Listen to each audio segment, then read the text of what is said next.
And there on your screen you can see as the crew arrived to the integration building, and each crew member underwent final medical exams and suited up in their Sokol launch and entry suits. Please give room. One by one, the crew members moved to a mock-up of a Soyuz spacecraft seat to allow technicians to conduct pressure checks, ensuring that their suits were airtight and free of any leaks. Undergoing those checks first is the Soyuz commander for today, who is Roscosmos cosmonaut Pyotr Dubrov.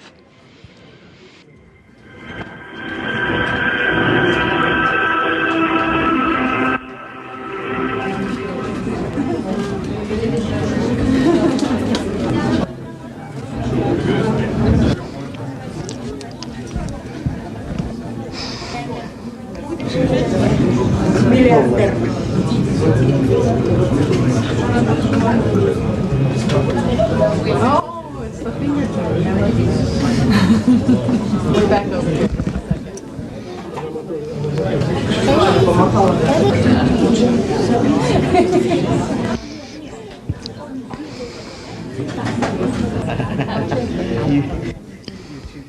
And there briefly on your screen you can see NASA Administrator Jared Isaacman, who flew to the Baikonur Cosmodrome in support of today's launch of NASA astronaut Anil Menon.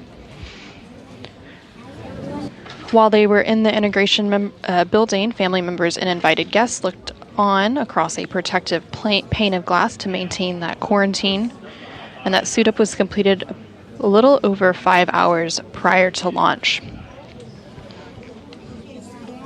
And then after the commander for the Soyuz spacecraft today, Pyotr Dubrov, completed his final checks, NASA astronaut Anil Menon then began his checks of the Sokol suit.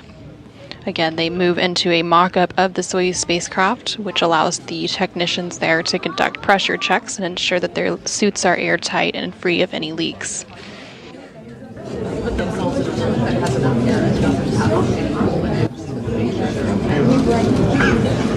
The very yeah, it's because I think he has glasses.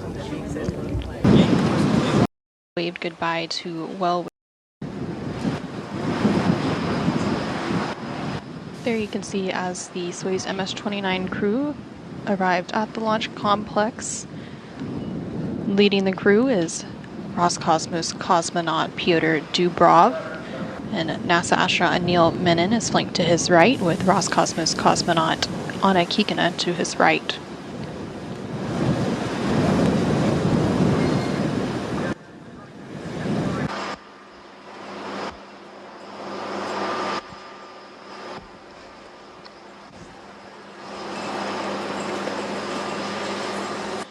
After arriving at the launch pad, the crew then had to climb a few stairs. And you can see there NASA astronaut Anil Menon being joined by NASA Administrator Jared Isaacman and Deputy Administrator Matt Anderson, leading them to those stairs. Again, the crew then climbed those stairs and waved goodbye to well-wishers.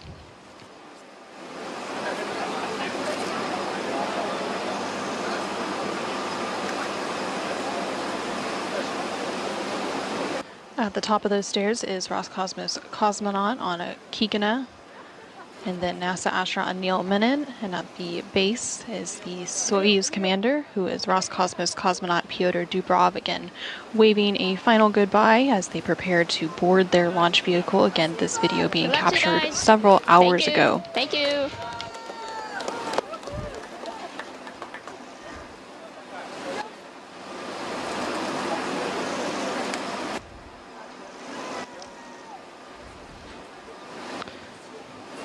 After they did their final waves, the crew entered the elevator for the ride to the top of the Soyuz rocket to board their spacecraft. And the crew has now been aboard that Soyuz MS-29 spacecraft for about the past 2 hours.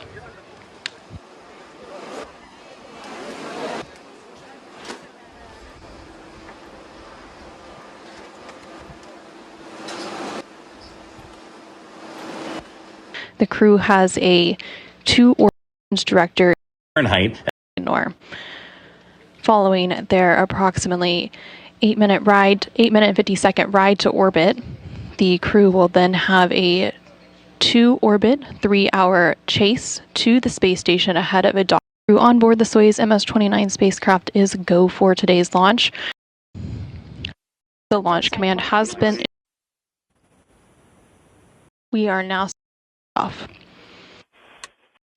Are working closely with our team here in the International Space Station flight. After that, at T-minus 5 minutes, the onboard systems will separate from the booster. Anil Menon clocks internal power, fireproof them, which will remove vapors of fuel and oxidizer. About 1 minute and 15 seconds after that, the booster's fuel tanks will officially be pressurized for flight, which optimizes the flow of fuel and helps to add structural support to the rocket. About 1.5 minutes after that, around the T-minus 1 minute and 30-second mark, things will pick up and the ground propellant feed will be terminated to the Soyuz booster. And shortly after that, the Soyuz will then be on internal power. And again, at around the T-minus 35-second mark, the first umbilical tower will separate from the booster and we will have that auto sequence start. We continue to count down for today's launch. We're just under 33 minutes away from launch as those countdown clocks continue to tick backwards. And there on your screen, you can see a live look inside that Soyuz MS-29 spacecraft. And the bottom portion of your screen is the Soyuz commander for today, who is Roscosmos cosmonaut Pyotr Dubrov. And to the right, on the upper hand side of the screen, is Roscosmos cosmonaut Anna Kikina. And just out of the field of view, on the other side of Dubrov, is NASA astronaut Anil Menon. Dubrov is seated in the center as the commander, and then Kikina is serving as board engineer number 1, and Menon is serving as board engineer number 2. The top portion of the screen is that zero gravity indicator, which we saw a look at earlier. Again, these are actually 3 separate little items that each crew member was able to choose, and they hooked them all together. So for Anil, he chose to fly a plush dog, which was in remembrance of his family dog, which was a black German Shepherd. Power separates. Engine pumps at flight speed. Booster ignition now at full throttle and liftoff. Menon, Dubrov, and Kikina now on their way to the International Space Station as part of a 2-orbit journey. All the system parameters are nominal. We have a good roll, pitch, and yaw as we head downrange. Engines of the first and second stage are functioning nominally. We have confirmation that the first and second stage engines have good performance. We have good structural parameter performance, and the Soyuz is delivering 930,000 pounds of thrust from its 4 boosters and single engine. The first stage of the Soyuz measures 68 feet in length and 24 feet in diameter, burning liquid fuel for the first 2 minutes and 6 seconds of flight. We're now 1 minute into today's flight. Everything continuing to proceed as planned, and the velocity is currently 1,100 miles per hour. 70. The flight is nominal. 70. Flight nominal. We're now 1 minute and 20 seconds into today's flight of the Soyuz MS-29 spacecraft on top that Soyuz 2.1A booster. We still have good first stage performance.